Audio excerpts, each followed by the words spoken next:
see. I think it's the wild.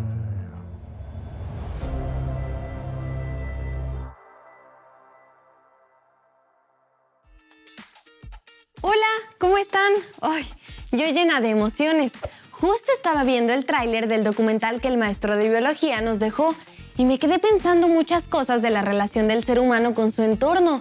Y no de cualquier relación, sino de la comunicativa. Porque a lo largo de los años, la ciencia ha avanzado respecto a la forma de comprender el lenguaje y aún falta mucho por aprender, ¿no lo creen?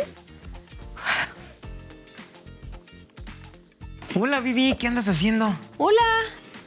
Estaba viendo el tráiler de un documental que me llenó de preguntas y sentimientos y les compartí a nuestros amigos cómo me sentía y lo que había pensado gracias a este documental. Bueno, pues aprovechemos tu emoción para saludarlos y darles la bienvenida. Sí, qué gusto tenerlos con nosotros de nuevo. Una de las razones por las que me gusta la ciencia es porque considero que debemos encontrar una mejor forma de relacionarnos con todo nuestro entorno, no únicamente con los seres humanos, sino con todos los seres vivos con los que compartimos el planeta Tierra. Y todo lo que hemos aprendido sobre comunicación me ha permitido tener una perspectiva distinta acerca de la forma en la que esta disciplina puede ayudarnos. Ay, qué padre reflexión, Vivi. Y creo lo mismo. La comunicación es una de las cualidades que nos humaniza. Además, qué padre pensar que no solo existe la comunicación entre seres humanos, porque también se da entre nosotros y el medio ambiente. ¡Qué inspirado, Hugo! Es que piénsalo, Vivi. Esa comunicación con el entorno se da como consecuencia de nuestra manera de ver la vida y nuestra posición como especie frente a las otras. Claro, pero además fíjate, gracias a la ciencia y la tecnología, ahora sabemos que todos los seres vivos se comunican, tanto entre ellos como con otras especies, incluyéndonos a nosotros los seres humanos. Oye, Hugo, ¿recuerdas que en un programa pasado platicamos acerca de cómo el desarrollo de la ciencia y la tecnología nos ha permitido continuar nuestras actividades escolares, en particular en medio de esta pandemia? A mí me emociona conocer la manera en la que también ese desarrollo nos permite comunicarnos de mejor manera con nuestro medio ambiente para establecer una relación más respetuosa, pues al final de cuentas, por algo a la comunidad planetaria en la que vivimos se le ha llamado ecosistema. Esto significa que formamos parte de un lugar en donde las formas de vida, tanto animal como vegetal, están relacionadas unas con otras, y esto es igual de importante con el ambiente físico y químico. Ah, entonces, si te entiendo bien, Vivi, un ecosistema es un sistema dinámico y sus elementos evolucionan constantemente, modificando consecuentemente al mismo sistema. Hoy sigues inspirado, hermanito. Así es. Y lo más emocionante de todo es que la comunicación, en el amplio sentido en el que la hemos estudiado, es fundamental para que todos los seres vivos convivamos y conservemos, o hasta mejoremos, nuestro entorno. Bueno, Vivi, pero antes de que sigamos, considero importante rescatar algunos conceptos de la comunicación para poder comprender bien de qué manera nos comunicamos con otras especies. Sí, es cierto. Creo que eso ayudaría mucho. En otros programas veíamos que existe el lenguaje verbal y el no verbal, ¿recuerdan? Así es, veíamos que cuando hablábamos del lenguaje no nos referiríamos únicamente a las palabras escritas o habladas, sino también al lenguaje visual, al musical, al icónico, al de señas, etc. Pero que en el proceso de comunicación intervienen elementos que son comunes a todos estos lenguajes: el emisor, el receptor, el mensaje, el código, el canal, el contexto, el ruido y la retroalimentación. Hagamos un mini resumen de cada uno de los 8 elementos. Si no mal recuerdo, el emisor es quien envía la información, es decir, quien inicia el proceso de comunicación. El canal es el medio a través del cual se transmite el mensaje.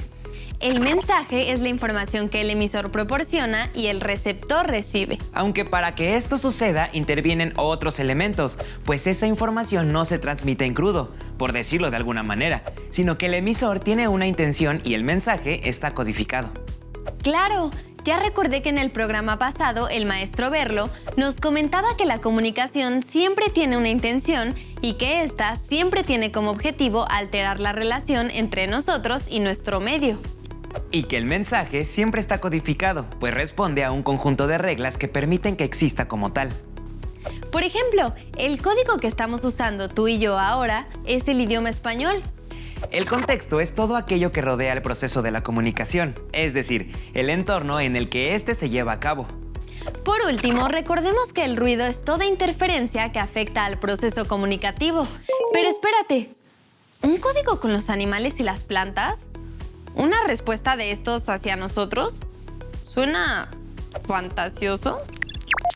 Como decíamos anteriormente, el desarrollo de la ciencia y la tecnología ha demostrado que todos los animales o incluso que las plantas se comunican.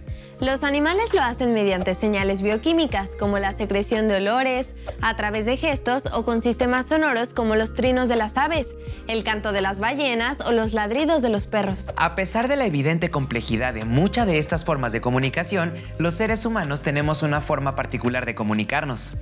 Noam Chomsky, profesor emérito en el Instituto Tecnológico de Massachusetts, ha argumentado que solo los humanos poseen y emplean el lenguaje hablado con estructuras formales como la gramática, semántica y sintaxis. Antes que Chomsky, algunos psicólogos quisieron crear chimpancés como si fueran niños e intentaron enseñarles a hablar. Eso se oye muy siglo XX. Exacto, y aunque sus esfuerzos fracasaron, estos prepararon el camino para comprender que las habilidades cognitivas y de vocalización de grandes primates, llámense simios, es más compleja de lo que se creía. Uno de los casos más famosos es el de Coco, la gorila que participó en un prolongado estudio en donde la psicóloga Penny Patterson y el biólogo Ron Cohn le enseñaron una versión modificada de la lengua de señas. Para no hacerles el cuento largo, desde que tenía 6 meses de edad y durante más de 40 años, Coco ha convivido y trabajado estrechamente con humanos. En 2010, el investigador Marcus Perlman comenzó un estudio cuyo propósito fue analizar los gestos de Coco y descubrió que la gorila exhibía 9 conductas voluntarias que requieren que module su vocalización y respiración. Lo interesante aquí es que estas diferentes conductas fueron aprendidas y no forman parte del repertorio típico de los gorilas. Así que, como pueden imaginar, queda aún mucho por aprender. La ciencia ha descubierto que las plantas también tienen maneras de comunicarse. Y sorpréndanse, los árboles que habitan un bosque y viven en proximidad se comunican entre sí y en torno a uno de ellos, que es el árbol central. La abuela les habla a sus plantas y eso las pone más bonitas. No es ciencia, es sabiduría de la buena. Estoy de acuerdo contigo, pero lamentamos desilusionarlos, porque las plantas no perciben las emociones como los seres humanos las transmitimos. Es decir, no sienten nuestra manera de amar o de sentir tristeza o soledad. Pero esto no significa que no perciban. Las plantas son capaces de recibir ciertos signos y estímulos que provocan respuestas inducidas basadas en señales químicas. Y no solo esto, también pueden comunicarse entre ellas, pero todo esto bajo estímulos y respuestas químicas, y no emocionales o sociales. Esto quiere decir que sí hay comunicación entre las plantas, pero no significa que se estén susurrando al oído, sino que hay una emisión de sustancias volátiles para que la señal llegue a los lugares donde está ocurriendo, por ejemplo, un daño. Y entonces los receptores emiten una respuesta de defensa. Impactante, ¿no creen? La doctora Karina Buege Paré del Laboratorio de Interacción Planta-Animal del Instituto de Ecología de la UNAM hace énfasis en que no se trata de debatir si las plantas sienten o no, sino de explicar la manera en la que un ser vivo tiene un sistema de comunicación muy distinto al nuestro y al de los animales, basado principalmente en un estímulo. El ejemplo más impactante de que todos formamos parte de este ecosistema es el documental que nos dejó ver mi maestro de biología. Creo que puede significar que todos los elementos que intervienen en el proceso comunicativo pueden darse entre el documentalista y el entorno. Estás en lo correcto, Hugo. En primer lugar, hubo un emisor, el documentalista. Después, este transmitió un mensaje al presentarnos las imágenes. Lo hicieron a través de un canal, el mundo. Muchos de nosotros vivimos una constante comunicación con seres que no son humanos, por ejemplo los perros y gatos. Decimos que pueden entender palabras y reaccionar a ellas, y que un perro puede entender hasta 100 palabras, como vamos, calle, siéntate, alto, y hasta otras más complejas como con permiso. Sí, claro, y buenas noches, buenas tardes, ¿cómo está? Buen día. Ay, pues 7, pero es sorprendente lo que las mascotas pueden llegar a entender o dar a entender. Por ejemplo, tú y yo entendemos cuando Eustaquio necesita algo, ¿cierto? Cuando necesita ir al baño, cuando quiere jugar, cuando tiene hambre. Sin embargo, creo que esto es así porque lo conocemos estrechamente y hemos creado juntos un lenguaje. Eso es cierto. Y aquí lo impresionante no es nuestra capacidad de entender a Eustaquio, sino su capacidad de confiar en nuestro entendimiento. Él se para en la cocina y nos mira de una forma, moviendo la colita y levantando la patita, sabiendo que vamos a entender que quiere comer. O aprovecha que nos levantamos de estar leyendo para caminar hacia la puerta de nuestro departamento, indicándonos que quiere salir a pasear. O se acerca a nosotros para consolarnos si nos siente tristes. Pero creo que las cosas se complican cuando, como especie humana, cerramos las puertas para que los demás seres vivos se comuniquen con nosotros, aunque en conjunto el ecosistema esté proporcionándonos múltiples mensajes de que algo no anda muy bien en la relación que estamos estableciendo con nuestro planeta. Uno de los grandes problemas de esto es que si reflexionamos acerca de la definición que veíamos anteriormente de ecosistema, si los dañamos a ellos, también nos estamos dañando a nosotros. Esta relación desigual que tenemos con nuestro entorno se ha explicado como una crisis climática. En pocas palabras, esta crisis es provocada porque los seres humanos liberamos a la atmósfera miles de millones de toneladas de CO2. Como resultado, estamos causando un hoyo en la capa de ozono. Ciertas actividades humanas producen a niveles récord emisiones de gases de efecto invernadero. Y no tienen visos de desaceleración. Y este hoyo cada día se hace más y más grande y destruye aquello que nos protege y permite que la vida, tal como la conocemos, siga existiendo. Según la Organización Meteorológica Mundial, los últimos 4 años fueron los más cálidos de la historia. Aunque ha habido esfuerzos gubernamentales para detener el aceleramiento de la temperatura del planeta, como el Acuerdo de París de 2015, en realidad no se ha podido parar esto. Los glaciares y los mantos de hielo de las regiones polares y montañosas se están derritiendo a una velocidad nunca antes vista, lo que provoca el aumento del nivel del mar. Puede que esto les suene muy abstracto, pero si piensan que casi 2/3 de las ciudades del mundo se encuentran en zonas donde hay riesgo de aumento del nivel del mar y casi 40% de la población vive a menos de 100 kilómetros de la costa, entonces pueden imaginarse qué tan peligroso para todos nosotros significan estos datos. Esta es solo una de las consecuencias. Hay muchas otras, como la inseguridad alimentaria e hídrica, que prevalece en muchos países. Solo para que se den una idea, en la actualidad alrededor de 30% de los alimentos que se pierden o se desperdician es consecuencia de la degradación del suelo. Pero no crean que nuestro problema de incomunicación con nuestro entorno acaba aquí. Es algo un poco más complejo, pues esta situación que les relatamos no afecta de igual manera a los países pobres que a los ricos. Existe un impacto desigual de la crisis climática. El problema es que muchos de los países que ya sufren los estragos de los fenómenos meteorológicos extremos carecen de recursos para adaptarse o defenderse de su impacto. Por ejemplo, las naciones más pobres son más vulnerables al cambio climático porque dependen de la lluvia para mantener sus cultivos, o porque viven en casas de construcción deficiente en áreas expuestas y carecen de ahorros o seguros que les ayuden a recuperarse tras el impacto de un desastre. Tal vez en este punto se estén preguntando, ¿qué tiene que ver todo esto con la comunicación? Pues resulta que parte de la circunstancia que estamos pasando es por falta de una comunicación respetuosa y armónica con nuestro entorno. Así de simple. Hoy tenemos un invitado muy especial que puede explicarnos mejor todo esto.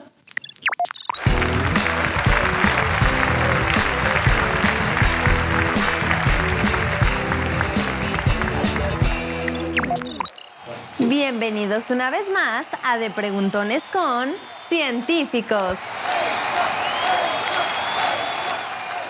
Para explicarnos un poco más acerca de la crisis climática, pero con un sentido humanista, hemos invitado a un químico que junto con el doctor Mario Molina ganó el Premio Nobel de Química por sus investigaciones para proteger al medio ambiente de la debacle actual, desde la década de 1970.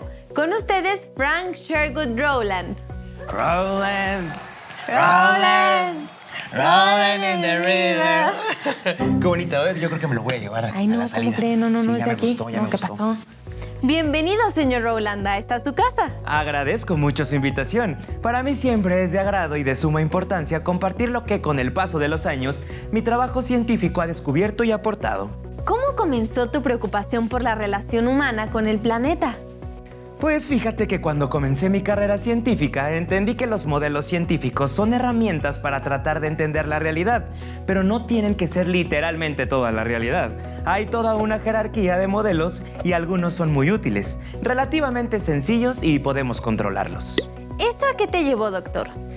Pues fíjate que hay toda una metodología en las ciencias que tienen como objetivo entender el complejo funcionamiento del planeta. Y nuestra tarea es simplificar de alguna manera esta complejidad. Cuando comencé en la década de 1970 a hablar de un modelo que reflejaba el daño en la atmósfera, me encontré con una pared. Pero no me pegué, no te preocupes. Estaba intentando comunicar algo que no se ve, que no se puede tocar. ¿Y entonces qué hiciste? Pues uno de los primeros periodistas con los que platiqué sobre esto me preguntó: ¿Cómo vas a poder comunicarlo al público? Estás hablando de unos gases invisibles que nos protegen de unos rayos invisibles que penetran y finalmente causan daños a la humanidad, pero todo es invisible. ¿Cómo lo vamos a creer? ¿Y qué pasó? Entonces me di cuenta que tenía que explicarlo muy claramente, de manera que no fuera esencial ver las cosas, sino entender cómo funcionan. ¿Y fue más fácil hacerlo así? Sí, claro. Al principio lo fue, pues pocos creyeron en mí y en mi colega. Los dos terminamos trabajando en la química de la atmósfera, que en realidad no era nuestra especialidad. Pero la pregunta que nos hicimos fue: ¿qué les pasa a los compuestos de origen industrial provenientes de los refrigerantes o de las latas de aerosol cuando se acumulan en el medio ambiente? ¿Les creyó la humanidad? ¿Les creyeron los industriales? Un grupo de científicos que había estado financiado por la industria planteó que no había nada de qué preocuparse. Sin embargo, mi colega Mario Molina y yo llegamos a la conclusión opuesta. Era algo peligroso. ¿Y entonces qué hicieron? Uy, esa es una gran pregunta, Viviana. Porque una cosa es la ciencia y otro el rumbo que ésta toma según quien la realice. ¿Podría explicarnos más esto? Claro que sí. Una actitud valiosa de los científicos es la de cuestionar todo hasta no estar convencido de que la evidencia indica que algo está sucediendo. Esta es una actitud normal, pero el problema también es que se puede exagerar. Y por supuesto, en ambos casos se puede cuestionar si efectivamente la humanidad tiene la capacidad de tener efectos en la atmósfera a nivel planetario. Y a la postre vimos que así era. Así fue. El planeta es tan grande y hay tanta energía que viene del Sol, y hay otras variables posibles como podemos incluir el efecto de nuestras acciones. Sin embargo, es muy clara que la humanidad ya es la fuerza caminante en el cambio de la superficie del planeta y de su atmósfera. Por eso se ha creado una nueva palabra. Mi otro colega, Paul Crutzen, la introdujo. Hemos entrado en una nueva época geológica, el Antropoceno. La humanidad está dominando estos cambios que están sucediendo. No sé si amerite unos aplausos. Es decir, su labor sí los amerita, pero no lo que está pasando. Peor después de que usted murió. ¿Cómo dijo, señorita? No, nada, doctor Rowland. Después de sus palabras, creo que nos ha quedado más claro todo. El problema es nuestro discurso como especie al relacionarnos con los otros seres que nos rodean y de los que también dependemos. Gracias por haber estado con nosotros. Esto fue De Preguntones con Científicos. Un gran placer siempre comunicarme con la juventud. Pero dígame, ¿qué fue lo que dijo usted hace un momento? Un aplauso para el doctor Sherry Rowland.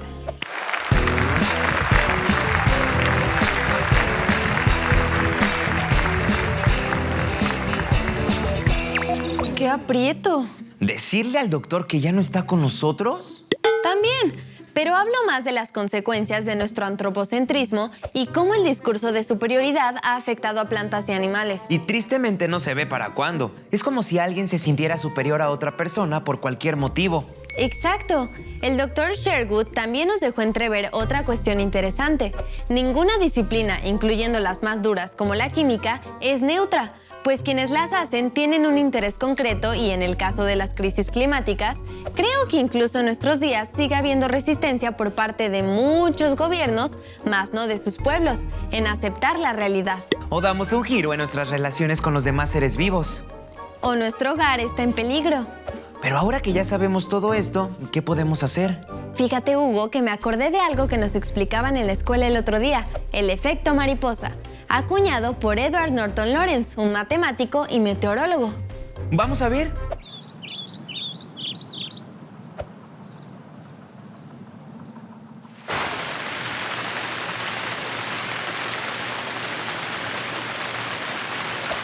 Me encanta esa teoría, Vivi. El escritor argentino Jorge Luis Borges tiene una forma muy bella de expresar lo mismo. Él decía: Nadie puede cortar una flor sin perturbar una estrella. Pero entonces, ¿esto significa que una pequeña acción puede tener efectos significativos en el cambio climático? Pues ahora que recuerdo, Sherwood decía que aunque los cambios relativamente pequeños pueden tener consecuencias muy importantes, la crisis climática es global. Y que aunque un conjunto de acciones individuales pueda impactar, en realidad, ante la problemática a la que nos enfrentamos, estos esfuerzos son relativamente pequeños. Pero ojo, relativamente, no insignificantes. Creo que ahora me queda mucho más claro por qué existen movimientos sociales que exigen a los gobiernos cambiar sus políticas ambientales y me hace reflexionar acerca de la manera en la que podemos utilizar las comunicaciones para hacerles llegar el mensaje. Así es, Hugo.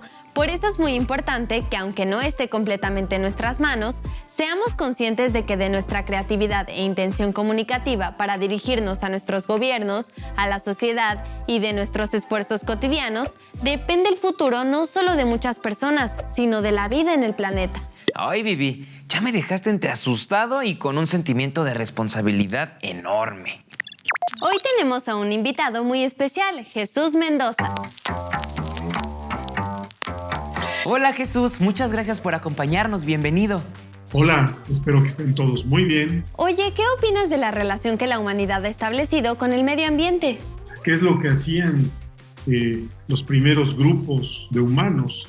Es más bien, tenían una relación como de sumisión a lo que el ser humano interpretaba como las fuerzas superiores de la naturaleza y el cosmos.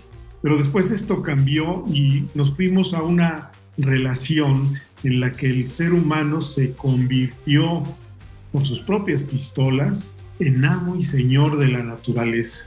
Pero la verdad es que lo hemos hecho de una manera irracional. ¿Crees que sí podremos lograr una relación de respeto entre el ser humano y el entorno? Si queremos que la civilización como la conocemos tenga futuro en el mediano plazo, si queremos no sufrir más calamidades como incendios, inundaciones, etcétera, tenemos que hacerlo. No nos queda de otra. Oye, ¿y qué es lo que el planeta nos está comunicando que no estamos escuchando? El gran desafío de hoy en día es, en este mar de información, poder discernir aquellas señales de la naturaleza que se están comunicando. Por ejemplo, el deshielo en los polos, lluvias extremas, de sequías, de plagas, o incluso el tema de la pandemia. ¿Crees que hay acciones individuales o colectivas que pueden ayudar a enfrentar la crisis climática? De entrada, debemos parar un poco nuestro mundo. A ver, ¿dónde estoy? ¿Qué estoy haciendo? ¿Qué estoy consumiendo? ¿Cómo estoy yo contaminando? El segundo punto, ¿qué se está haciendo en mi comunidad para detener este cambio climático? ¿Qué se está haciendo en mi vecindario, en mi edificio, en las asambleas de condóminos? A ver, ¿estamos realmente reciclando la basura? ¿La estamos separando? Pues hay que ir a nivel individual, vecinal, municipal, estatal, federal, mundial.